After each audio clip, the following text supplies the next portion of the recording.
All right, so I was sitting up here watching the council members talking up here in New York. And I'm going to say this, I don't condone people doing evil. I don't care what color the person is doing wrong. I don't condone that at all. That being said, that's filed, saved, and stored. Next issue is there is something to be said about prejudice and racism because it still exists. And when people try to downplay it, I'm not speaking when people try to talk about what other people do within their own community and not blaming supremacy. I'm not talking about that, but it does have to do with that too because supremacy and racism is parallel to what people, get this right, what people do within their to themselves, especially if they've been brainwashed into the sickness of prejudice and racism. So I was watching a lady talk today, and something kind of just bothered me, and I'm saying this because as long as racism exists, and it's always going to exist because it's existed, and once it has existed, it's always going to exist because everybody's not going to change. It's going to be taught to the younger generations. So knowing that racism and prejudice will always exist, at least for humans, there has to be rules to social networking. I don't agree with any man, first of all, talking down to or scolding any woman. That's something I don't agree with at all. She can be wrong, and yes, a man can say that, okay, because I do believe that we cannot just judge the outside, but we must look within because just because a person presents a certain way does not mean that is their true nature or character. And that's how people have been scammed by evil because you can't tell a person is evil just by looking at them. Some people can, but everybody doesn't have a gift. So that being said, you can't tell the insides of a person when you don't truly know them, which is why people always misjudge situations. But that being set to the side, there is an issue where a male presenting male who is happy in his malehood is talking down to a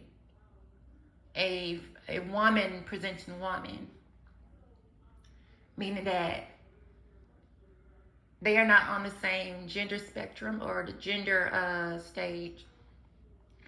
And when I hear, especially a man talking down to a woman, but a man of a different ethnic group or different race talk to a woman who is not inside of his race and he talks down to her, that's an issue. And it's predicated off of racism. Prime example, I'm going to say it. This is not me being anti whatever. This is what's happening. As a matter of fact, I'll show you a little picture of it. Hold on 1 second. Now, whatever she's being grilled for, I don't know. But there was a problem with she was being grilled.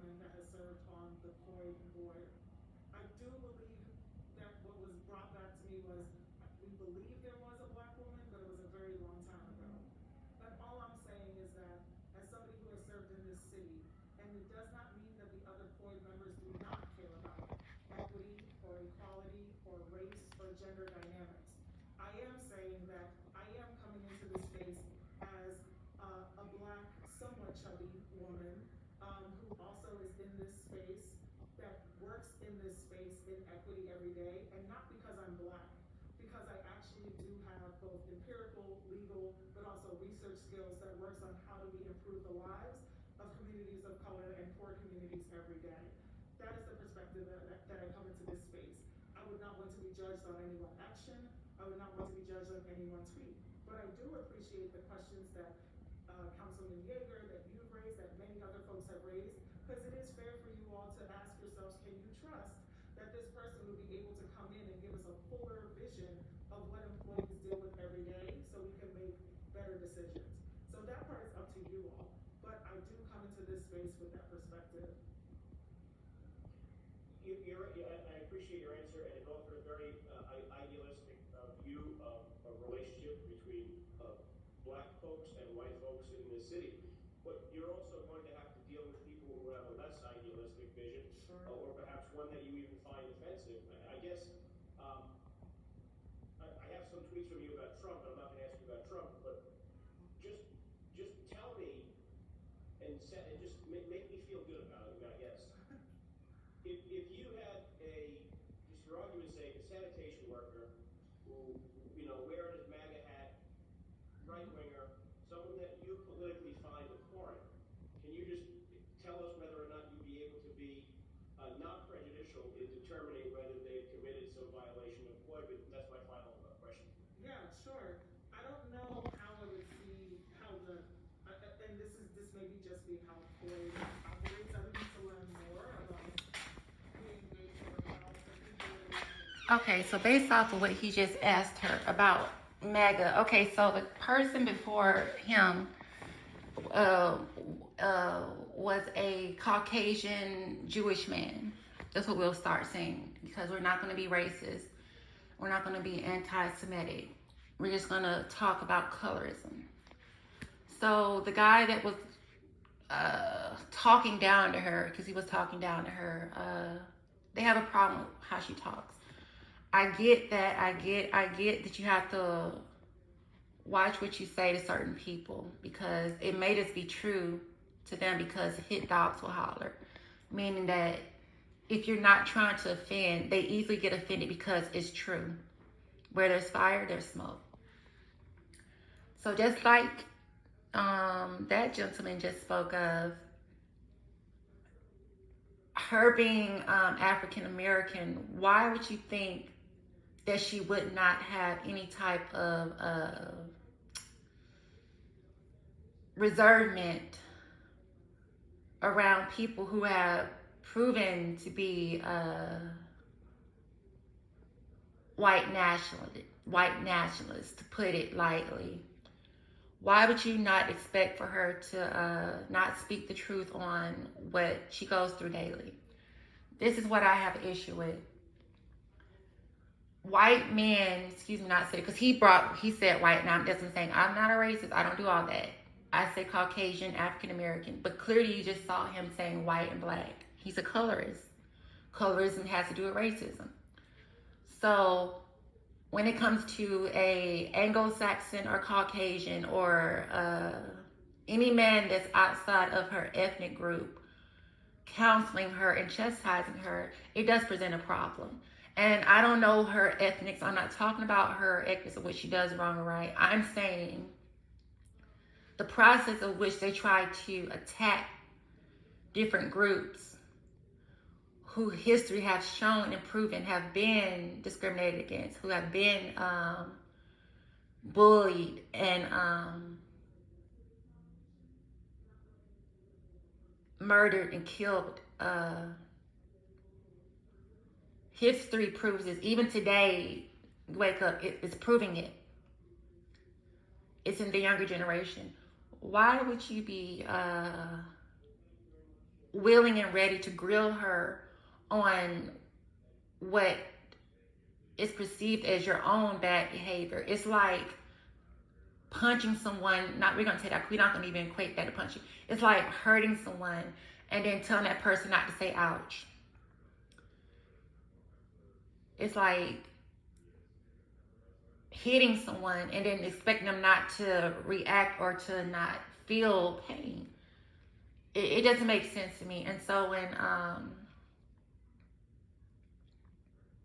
when I see stuff like that, I do have to sit back and I get quiet and I just observe and I watch, because they try to curse her out with a smile and say, oh, it's not this. They gaslight her, trying to make it seem like that's not what it is, but it is.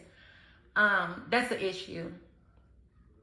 I don't know her. I'm not caping for her. I'm not, because I don't know her. She could be a person who does stuff that I don't know because I don't live with her. But what I'm seeing publicly is the berating and the shaming of a woman of color, an ethnic woman,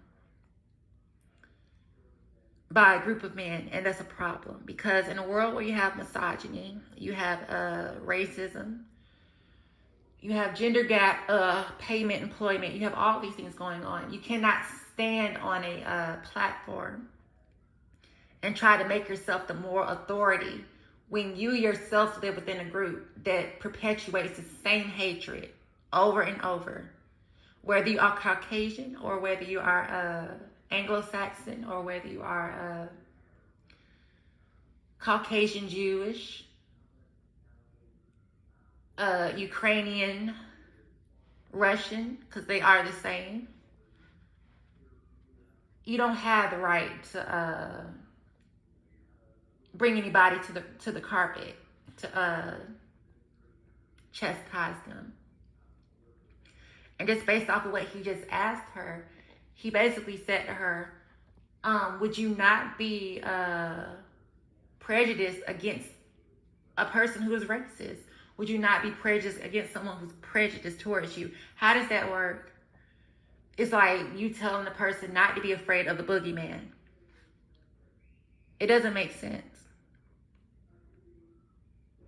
And as long as you all operate within that mind frame of ignorance, you're not going to get any further. And if you think you're on top, the next person's going to come in behind you and knock you off the top and make themselves the self-proclaimed Lord of your life, when no one is Lord over nobody's life.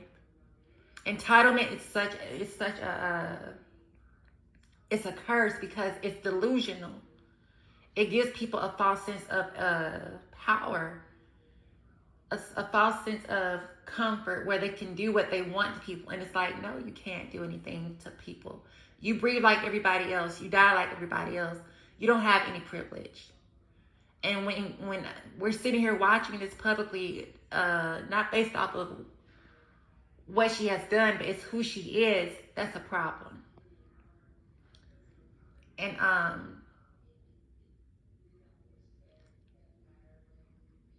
you can't punish people for telling the truth of what's going on in reality. When you start getting to that type of realm, it's called dictatorship. It's called being an authoritarianism. It's called authoritarianism, dictatorships, where people try to silence the truth, and that's not good. Because when you silence the truth, you end up having global warming, irreversible climate change, because ignorance is not reversing itself. So I don't know, she could have done anything outside of what they're talking about and trying, but it's the racial dynamics and the gender dynamics that's the issue.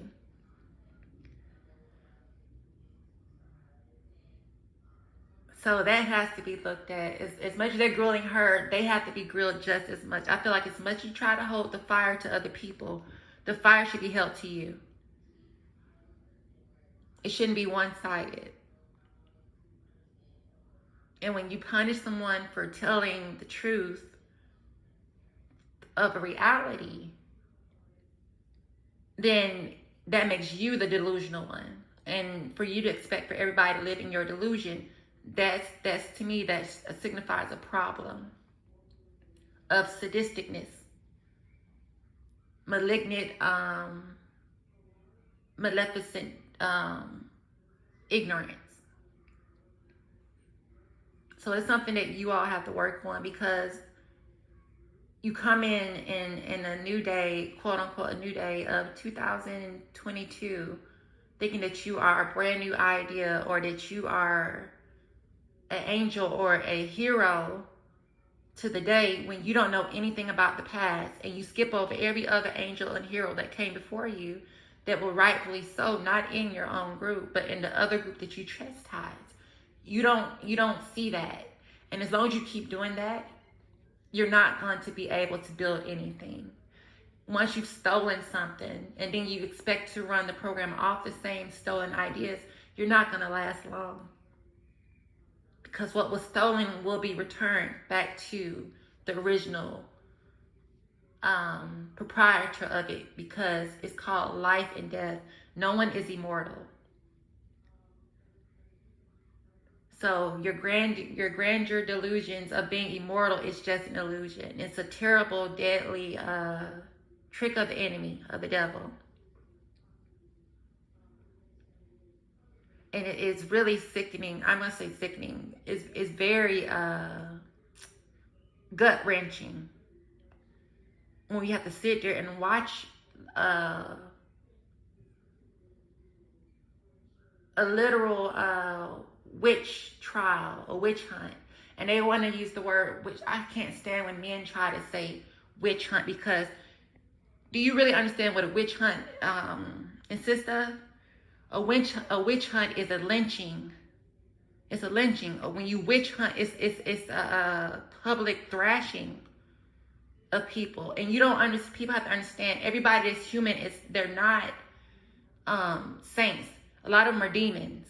They like to torture people. Serial killers.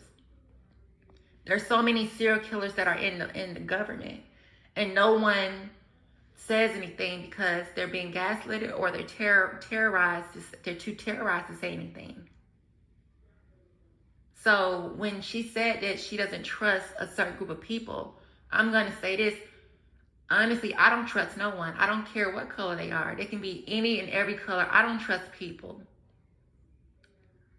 And that's the mindset that has been proven true, because people of any color can be manipulative and evil. So, I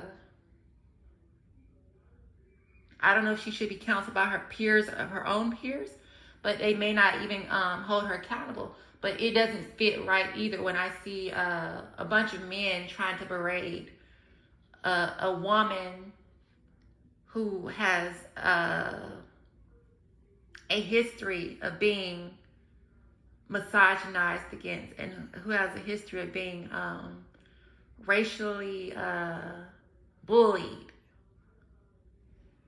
That's not right.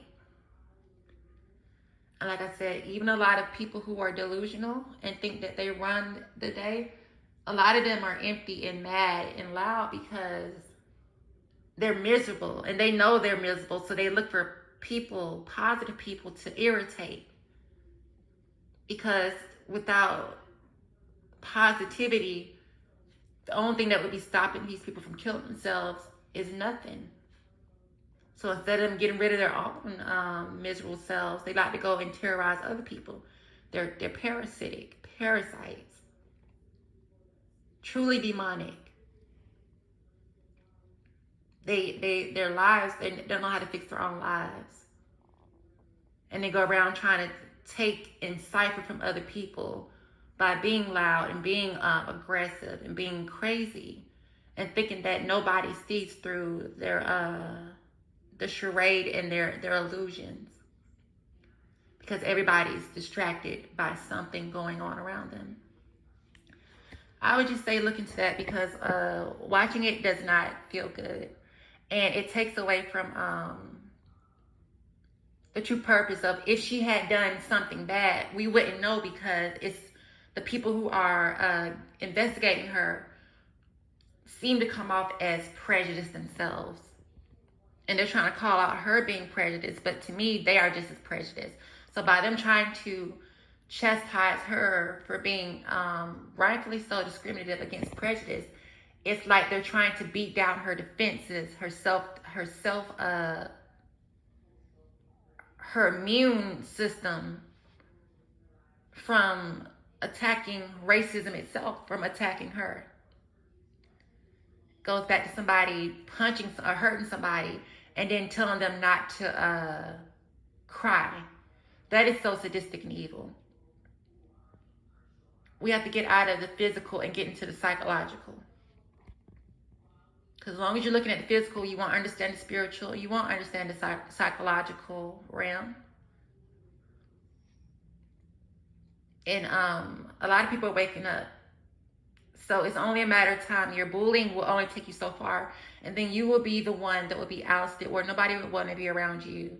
The same type of prejudice and hate you preach will be the same thing that you fall on. The sword you use to hurt people be the same sword, double-edged sword, that you will fall on yourself. The day of judgment has come. We're all not going to the same place after this. Let that be known.